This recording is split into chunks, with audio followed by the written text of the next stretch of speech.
As I showed last week, when you look at the New Testament, we find that the word godly, it means God-like. You're like God. You have God's characteristics.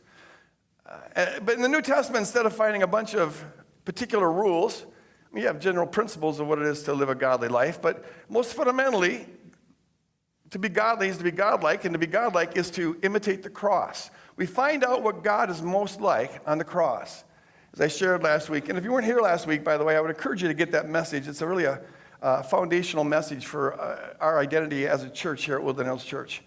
Paul says this in Ephesians 5, and it really sums up the whole kingdom life. Imitate God. The Greek word there is mimetai. It means to mimic.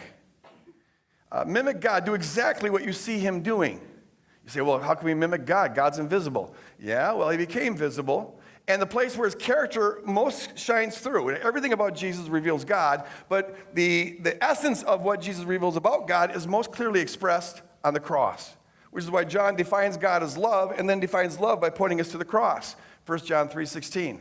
So you imitate God by imitating the cross, that other-oriented, self-sacrificial love that's on the cross. So Paul says, here's what it is to imitate God. You live in love as Christ loved us and gave his life for us.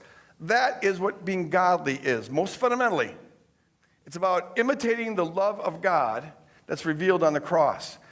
Loving others the way God has loved you, and we are godly to the extent that our life conforms to that, and to the degree that it doesn't conform to that, we're not godly.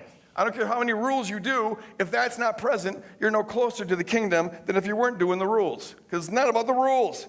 It's about having the Abba Father's character replicated in us. And see, this takes us to the heart of the church. What is to be the church?